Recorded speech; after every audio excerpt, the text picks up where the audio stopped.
So today, let's talk nutrition and specifically meal prep. How you can acquire your food, how you can prepare your food, how you can basically manage your diet in a much easier way. It's going to save you bags of time, it's going to save you bags of effort, it's going to make you less stressed, you're going to have to think about it less, it's going to be sick. So, when it comes to nutrition, it's about as divisive as politics, what your favourite biscuit is, how many genders there are. There are a lot of different conflicting opinions. I'm not going to go into the philosophy in this video. There is another video, I might put it up there or something, maybe in edit.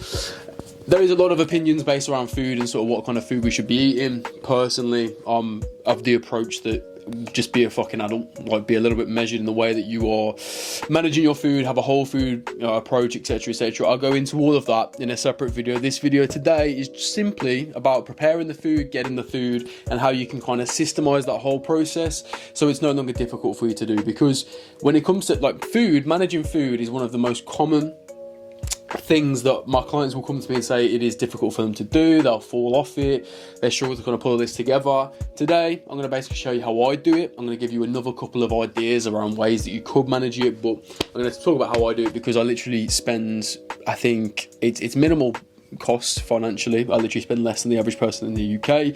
I've recently put out, maybe at the time I've actually put it uploading this, I might not have put it out yet, a video explaining that it's cheaper than the average price in the UK. And as a time investment, it literally takes me maybe 2-3 hours a week. I know most people are cooking for longer than that on a day-by-day basis, let alone for an entire week. So step number one is you need the plan. And what that plan is going to involve is your calories and macros. So this is how many total calories you need day by day. This might change a little bit depending on the sort of dietary approach you're following. You need how many calories are coming in, what the macro split is like, macros being carbs, fat, proteins. You'll need to understand how many of those you need and in what proportion to get the result that you're looking for. Obviously bulking, a little bit of a surplus. If you're trying to diet and cut, we need a little bit of a deficit. Protein, 1.5 grams, 2.2 grams of body fat. Again, I'm not going to go per grams of body fat, per grams of body weight. I'm not going to go too much into that in this video. This is simple on the preparation side, but you need to actually know initially what these sort of numbers need to be, okay? When it comes to training results, you are not getting a training result if you do not handle food, yeah? Or you might at least make some progress in the right direction, but if your food isn't in the right place, you're not gonna grow muscle. If you don't eat enough calories, if you don't eat enough protein, if you aren't training, you're not building muscle, okay? If you want to lose body fat, if you are not in a deficit, you are not losing body fat. It is quite literally impossible, right? It's the law of thermodynamics. People all the time, we just cut carbs or we follow the carnivore diet, we do this, we do that. Those methods can work, right? These different approaches, but they all work because of a calorie deficit, okay? I'm going to try not to smell smoke today. I'm running off about 4 hours of sleep and I've been at work since 8 this morning, so we're running on smoke. So next what you want to do, So next what you're going to want to do is ask, is it going to be the same every single day? Okay, so you know what your targets are now. You know if it stays the same for like a week by week basis, okay? What we now need to understand is, are you just going to be tracking food, right? Or are you going to be meal prepping? Basically what this video is going to basically focus on is the meal prep side of things, because I would say for most of us that have got semi-regular routines, you're not traveling on a regular basis, meal prep just makes the most sense. If you're going to save the most money, save the most time, you have to think about it the least, okay? Maybe if you are part of a family, you might want to basically meal prep breakfast, lunch, a snack meal, and then maybe you can leave one meal of the day as a family meal where it might change a little bit. You're probably going to want to use a blend of these two approaches, okay? So you might not want to follow an exact meal plan, or you might want to have some meal plan basically, or some meal prep followed, and then track food for the rest of the time. Okay, and if you are meal prepping, we need to decide how often you're going to meal prep, yeah? Again, this is literally just down to what is going to be the easiest for you. Again, I think for most people, you could literally prep once per week. If you don't mind basically investing that time in one big block, it's going to take maybe 2 to 3 hours, depending on how many meals you have, okay? And as long as you've got a freezer, you can basically freeze half of that meal prep. Generally, meal prep is going to last in the fridge for like 3-4 days. In the freezer, probably more like a month. Look that up. Just ask Google, right, how long a specific meal is going to last. Take 2 or 3 hours once per week, or maybe you want to do it every 3 days, because food will last 3 or 4 days in the fridge if you don't have access to a freezer, or if you just don't want to do that amount of food prep in one go, that's absolutely fine as well. We need to decide exactly how frequently it's going to be. You're going to decide, obviously, up here in your plan, how many meals per day you're going to be eating, okay? So how many meals per day? You need all this information. And when you've got all this information, you know what the targets are. You've decided the system you're going to use. You've decided, you know, when you're going to, basically how frequently you're going to prepare it. You know how many meals you need to make. You can then start building an ideal day. What I would do is, based on your calorie targets, I would literally go into like MyFitnessPal or, you know, whatever kind of food tracking app you've got and build a day of eating, right? And look at what that looks like. And then food's going to fall into kind of two categories. This is how I manage it. You can prep absolutely everything if you want. But another way is, obviously, you might not want to prep all of your meals. If you've got like cereal meals and stuff, I have overnight oats. I do prep those. You wouldn't need to prep those necessarily. But what I would do is split all your food into two categories. That which takes more than 5 minutes to prepare, or obviously if it's already like ready-made food, because meal prep is another option. Companies is another option. But basically stuff that's going to take less than 5 minutes to prepare, okay? And stuff that's going to take more than 5 minutes to prepare. Stuff that's going to take more than 5 minutes to prepare, we ideally don't want to be preparing it every single day, because it's going to, you're going to end up spending bare time in the kitchen. We don't want that. Stuff that takes less than 5 minutes, you could probably get away with it. It doesn't so much matter if it's every single day. Any meals that fall on this side, okay, we need to now figure out what we're doing about that, okay? Right, we'll figure that out now. So to cover what my recommendation would be, especially if you were newer or you're just getting started, the way that I do it, so I don't have to think about it, I still enjoy the food, is to literally eat the same thing every day. Or at least, if not the same thing every day, same macros every single day, same thing or calories every day. And what we do is prep once per week. That's literally it. So same things every day, and we prep all of that in one go, once per week. When I get bored, then I can swap and change things, but until I get bored, we just rinse and repeat. Or until I progress to a point where basically now my dietary requirements have changed, the number of calories I need has changed, or whatever it might be. So I want you to actually spend time thinking about that, literally sit down with pen and paper, or do it digitally, come up with a plan of what it's going to look like. If you're a little bit stuck, just drop me a comment and I'll help you out. But other than that, we're moving on to step number 2, which is acquisition, or just a fancy way of saying how are you getting your food. So obviously, the old school way of going to do this is going to the supermarket, doing your food shop. Again, within your plan should be the idea of when you're going food shopping, you should have a consistent, or at least consistent-ish, apart from maybe things that you want to be, basically to keep flexible, you want to move around, you should have a consistent food shopping list. This is what I do. It is literally within my phone notes, or Google Keep, or whatever it's called, I literally just have a shopping list, right? So every single week, when I do food shop once a week, I will come to the shopping list, I will be in the kitchen, and basically copy paste that list of everything I could possibly need in a week, and then one by one I'll go through and check stuff off, right? So if I've got, let's say, right, so on there I've got Yorkshire tea, yeah, tea bags, I've got tea bags, blessed, take it off. Have we got milk? I've got milk, take it off. So basically copy and paste that, basically have the initial list of things, so you can always just copy from that, and you're not having to kind of think off the top of your head and type it all back in. Keep the initial, the kind of like the, what would I call that? The fucking foundation list. I don't fucking know. And then copy paste that, and then just tick things off based on what you've got. So then you always know what you need. You've got a shopping list. Keep it on here, because you could keep a paper shopping list, but that might go missing. It's a little bit confusing.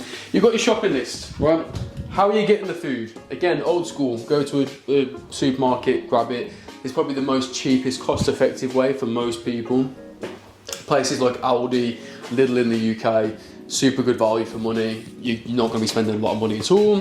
What I like to do though, for convenience, weekly Amazon food shop. I don't even have to leave the house. The food comes to me. Amazon with Prime, they do literally same day. Yeah, you can get it, if you order in the morning, you can get same day food delivery for the evening, right? And then obviously we'll bring this food to your door. If you've got Amazon Prime, it's free. But obviously there's so many online like grocery services you can utilize. This way, again, you don't even have to go and get the food yourself at a supermarket. You can literally sit at a computer, within 5 minutes you've got your weekly food shop done, because you just type it in, add that, you look through the list, done. But yeah, how are you getting the food, okay? So you're gonna go shop in person, you're gonna order groceries online, or again, if you've got the funds available, You could even utilize a meal prep service, which, to be fair, if you're doing that, you don't need this video because it's going to be like black and white what you're doing. You just add things up anyway. So to summarize, based off what your plan might have been, you should have a shopping list that is semi-consistent, apart from flexible items that you'll revert back to, and figure out how you're getting the food. Again, if you're a busy person, get it delivered to your door. If you have the ability to, you want to go and get the food from a supermarket, you can, cost effective. Find for you what's going to work the best. Try a few different methods, whatever works the best. Basically, it doesn't matter how you get the food as long as you get it, right? Whatever's going to work for you. Okay, so that's step number 2 is acquisition. So now, boys and girls, you've figured out the plan, right? You've got the plan for your diet. Step number 2, you've acquired the food. Step number 3 now is preparation. Can I get a beef with cashew nuts, please? A pork yuk sung and a roast duck with Chinese mushrooms. But what makes them Chinese? I cannot answer that question. So my recommendation when it comes to preparation is once a week. It's nice and routine. You can probably find some point within your week that does last about 2 hours, 3 hours tops. It depends on the stuff that you're cooking as well. Some things can cook a little bit quicker. Some things, like if you want to look at hot pot recipes or you want to look at sort of slow cooker things, air fryer things, some of this stuff you can just chuck in, leave, come back a couple hours after, tie it in when you're doing your laundry. Like, we want to be... It's something that I talk to my clients all the time. You want to basically, it's systemizing and making things efficient, because people will say, I don't have time to do this, I don't have the energy to do this. The problem is not time. The problem usually is not energy. It's just because you're either wasting time or being inefficient with it, okay? I've done this with plenty of people. I've done this with a wide range of people. I promise you it is possible. We just need to find the opportune moments, be a little bit more efficient and figure things out for them. Okay, there is a way. There is a way. And I like to do this because it means that I can actually put a little bit of care, a little bit of effort, right? Not to get woo, but put a bit of soul into my food, spend time, effort, energy actually preparing it so that I actually enjoy it as well. And it's important that you do enjoy the food that you're eating in some capacity, because if you don't, you're unlikely to stick to the plan. You're going to get like super strong cravings. So look up recipes that you like, stuff that's going to fit with what your current goals are. Experiment a little bit. Spend some time actually crafting your sort of meal plan. What I have right now, and I can break this down, I could put the MyFitnessPal screenshot on there potentially, is my first meal of the day is a overnight oats with eggs on the side. My second meal of the day is basically a potato and chicken breast with vegetables, peppers, spinach and hot sauce, because I'm cutting right now. Hot sauce is an amazing choice, by the way, for condiment if you're cutting, because it's super low calorie. Third meal is again potato, this time with chicken thighs though, so we've got a slightly fattier meat. Basically it's chicken thighs for like 3 of the days out of the week, it's beef mince for another of the 2, and for the final 2 it is salmon for some health benefits as well. But that's kind of how I kind of flexible mine. And the last meal of the day is a cream of rice dish, which is basically, honestly, this meal is so good. It's like 700 calories, I think almost 50 grams of protein, so it's a little bit calorific for a lot of people who are cutting. I can get away with it, but there is literally dark chocolate, peanut butter in there, so you can literally take those 2 things away. So we're talking probably about, it could be like 500 calories for, again, probably over 40 grams of protein, which is pretty, that's not bad macros. And this genuinely tastes like a dessert. It tastes like rice pudding. It tastes better than rice pudding. I never liked cream of rice before. And let me know if you want to see what that looks like, because I, like, on God, it's the best thing I've ever had. So what I want you to do is actually enjoy this process. Find a point in the week where you're not going to be stressed. Maybe for a lot of people, if it's standard 9 to 5, this could be a Sunday where you've got plenty of time. Just find basically a point in the week where you've got the time to do it. You're not going to be distracted. You can get it, sort of out of the way. Again, maybe interlink it with like other tasks that you've got to do, laundry, cleaning the house a bit while things are cooking and taking their time. And that way you will have food for the entire week, okay? Other methods, something I used to do is prep every 3 days. You could prep for 5 days of the week, have 2 days on the weekend, or when your days are off, to be a little bit flexible, go back to tracking so you can kind of enjoy a bit of food. You can even then do calorie banking, which is where You will shave off some calories throughout the week to give yourself more calories to play with at the weekend. Let's say if your calories should be around 2,000 per day, okay? If you eat 1,800 for 5 days of the week, 5 times 200 deficit is 1,000 calories. You could give yourself either 1,000 calories extra on one weekend day, or you could give yourself 500 more calories across 2 of the weekend days. You're good to go, okay? So what does the food prep actually look like? I oven bake all of the protein on a tray, okay? Super simple.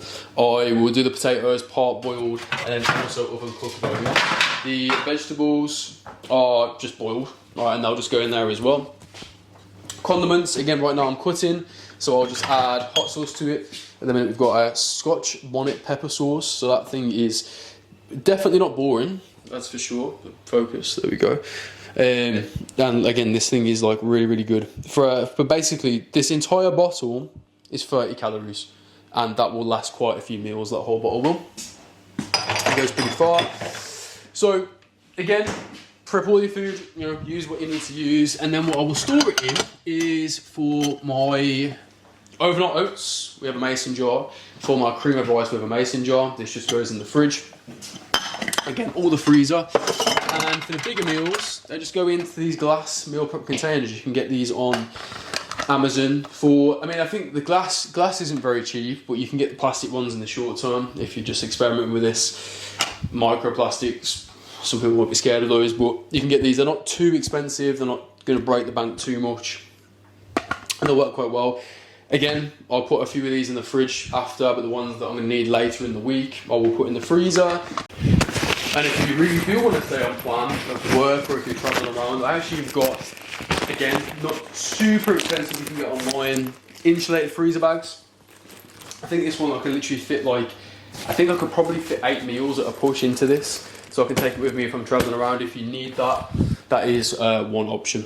So what I'm actually going to do now for you is actually record, well, the entire meal prep process so you can see what it looks like from start to finish. Okay, so we're going to do that right now.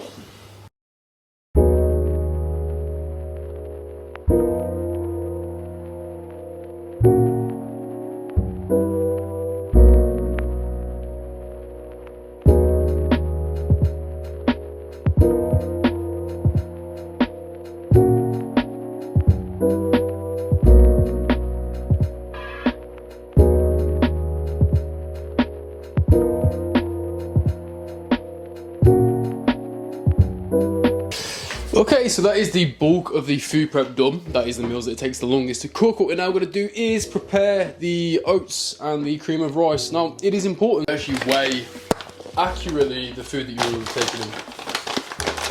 Don't guess. Like, I can't believe the amount of times that people will say, oh, I had a portion of this, or I had a serving of that, or they just type it in without actually weighing it. Honestly, get yourself a pair of kitchen scales, or if you need 100 grams of chicken breast in a meal, you buy 600 grams of chicken breast. You kind of roughly evenly distribute it between the 6 meals, because you know that you might not have exactly 100 in each dish, but over the course of those 6 days or whatever it is, you'll have about 100 grams each. But stuff that can't be evenly split between your meals, for God's sake, measure it, right? Such a simple thing, because you think you're having this many calories, but you're not. And it's not so much of an issue when you are eating the same things, because it kind of the inaccuracy will balance out over time. Like if you are consistently inaccurate, but you're consistently inaccurate in the same way, when you reduce portion sizes, it will kind of still work. You will run into problems if you do change food, or you basically completely switch up the way that you're managing things, because the calories that you thought you were on, you were nowhere near. So for the love of God, measure your fucking food, because otherwise, how do you actually know if you are what you thought you were? Like, for the love of God, measure it, please. And then the final point to this whole thing is, when are you going to consume the food? This seems like something that is quite obvious, but something that people sometimes forget about. There's no point having 4 or 5 meals a day if you're already struggling to find the time for 3. Yeah, the number of meals you can have is probably going to depend on how much free time you have, or the ability that the frequency of which you can eat food with, basically. And again, this is all something that is adaptable. It's all susceptible to change. You could try a certain method for a while and think, actually, I can't get this many meals in. Actually, I hate prepping all in one go on a Sunday. I'd actually just prefer to prep every few days, cook something new every other night of the week. As long as you are hitting the right targets, eating well, eating a whole food focus, you'll be good and merry. So, to conclude, I hope that gave you kind of a rough idea. I'll summarise it once more. Formulate a plan. Have your shopping list ready week to week. Know what you kind of want. It's best if you've got a system or a formula for this. Know what your targets are. Keep that list active. Tick it off every single week or every few days whenever you food shop for your food. Prep on a regular basis. If not tracking, have the system in place and know when you're going to take the time to actually sit down and eat. And remembering to be adaptable if things come up. And that is everything. We'll probably flash up on the screen my actual current meal plan that I'm utilising to get lean. If you want to learn more about that, make sure that you are already following me on Instagram. There'll be a link to that somewhere. I might put it in the edit anyway, what the Instagram handle is, but there will be a link somewhere on the channel to go and look at that. And also, if you want basically more information on sort of the more full plan, drop us a comment down below and I will obviously get in touch and send that all over to you, because that I will give away happily for free if it's going to help you. Alright, sound.